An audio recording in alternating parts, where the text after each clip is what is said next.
Vamos con En Contexto.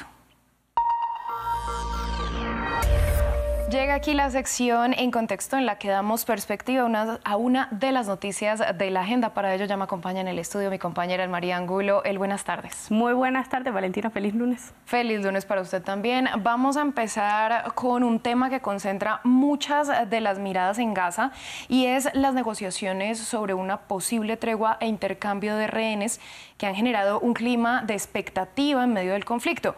Pero la pregunta es, ¿qué datos deberíamos tener claros para comprender el contexto de estas conversaciones que se llevan a cabo en Doha?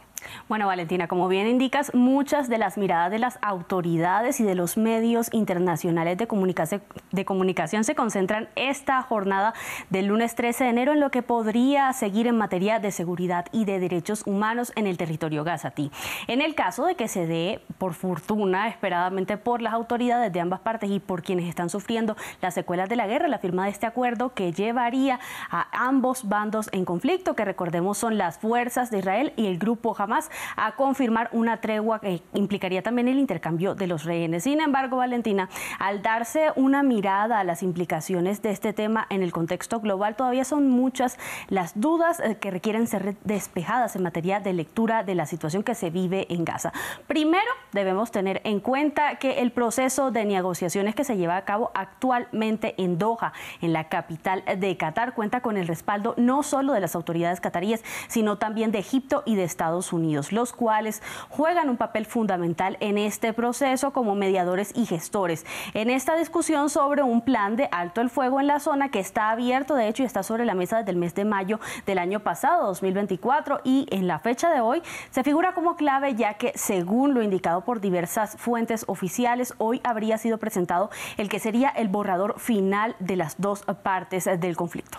Bueno, vemos que estas negociaciones se dan en un contexto de incertidumbre, pero también de reacciones por parte tanto de Israel como de Hamas, e incluso altos funcionarios del gobierno de Benjamín Netanyahu han indicado que no respaldarían la iniciativa que llevaría a esta tregua. ¿Cuál es el panorama en este sentido? Así es, Valentina, el camino hacia el establecimiento de este eventual acuerdo ha estado fuertemente marcado por las confrontaciones y las versiones encontradas en torno a la repercusión diplomática que tendría del lado de Israel. Por ejemplo, se destaca la postura que ha evidenciado el ministro de Finanzas, quien ha asegurado que en este eventual acuerdo el gobierno negociaría con la milicia palestina de Hamas, pero que llegaría a un pacto que sería para él, a su juicio, catastrófico, ya que aunque no sería la primera vez que él ya ha expresado su abierto rechazo al establecimiento de un pacto de este tipo, él argumenta que la única salida a esta guerra sería el retorno de los rehenes, pero luego de una victoria definitiva por parte de Israel sobre Gaza, y así también que se diera la completa ocupación israelí sobre la franja. Pues para nadie en este contexto es un secreto que esto supone también una línea de extrema presión en el marco de estas negociaciones y que puja también al gobierno de Israel a tomar de una manera más lenta y dilatada la opción de aprobar o no este acuerdo. Bueno, algo que ha quedado en evidencia es que el regreso de Donald Trump a la Casa Blanca, que llega ya el 20 de enero, pues se puede interpretar como una presión clara para que se firme esta tregua antes de la investidura, lo que estábamos diciendo. ¿Por qué? ¿Qué papel podría jugar Donald Trump en medio de estas tensiones? Bueno, Valentina, sin duda el papel que jugaría Donald Trump a su regreso a la Casa Blanca como presidente estadounidense en una segunda oportunidad incidiría como tal en ya como lo han advertido varios expertos, de una manera directa en lo que sería el desenlace y el avance de los conflictos en curso en materia global, especialmente en el que incluye a Israel.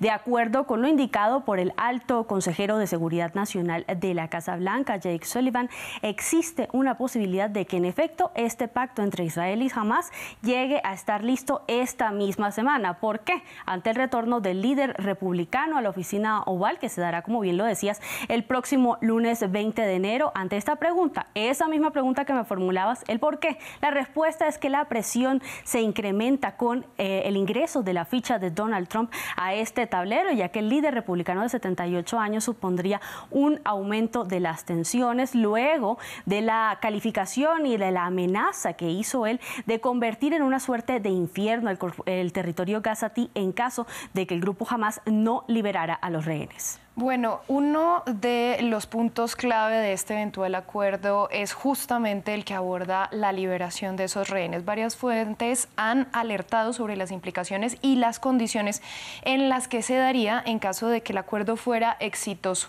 Pero, ¿qué obstáculos podría enfrentar entonces este proceso? Este proceso no es un camino de rosas. De cara a esta presión por parte de Donald Trump y en un contexto de tensiones generales por ambas partes, los obstáculos a los que se podría enfrentar el proceso concretamente en la liberación de los rehenes israelíes que permanecen todavía en poder del grupo Hamás desde el inicio de la guerra, que recordemos fue el 7 de octubre del año 2023, luego de que Hamás atacara a Israel, son varios. Uno de ellos sería que la implementación de la liberación se dilatara demasiado hasta que se diera por completo el retiro de las fuerzas de Israel del territorio gazatí.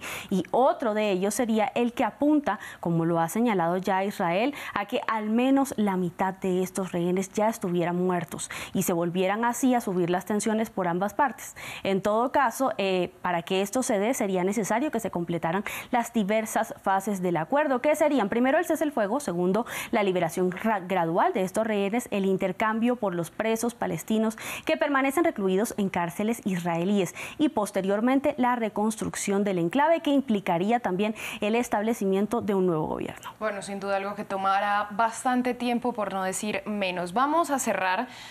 La guerra en Gaza ha provocado una huella sumamente compleja de dolor y de muerte en este territorio palestino. ¿Qué tanto se ha perdido en terreno si hablamos en materia de vidas humanas y por qué las organizaciones defensoras de los derechos humanos insisten en esta urgencia de detener el conflicto? Tocas un punto importante y es que en materia de derechos humanos diversas organizaciones precursoras del respeto por los derechos puntualmente de las mujeres y los niños han insistido en la urgencia de que se dé este acuerdo y esta tregua para ponerle fin al conflicto que ya ha dejado una huella profunda de dolor y muerte por la cual han perdido la vida al menos 46.500 personas en Gaza y 109.000 han resultado heridas justo en este territorio afectado por la guerra. Así que, Valentina, habrá que esperar a ver qué sucede en las próximas horas. Y sin duda vamos a estar muy pendientes al respecto. María, muchas gracias por toda esta ampliación. A ti, Valentina, por recibirlo. Nosotros así llegamos al final de esta franja informativa. Los dejamos con Desinformando con Martín Gripo.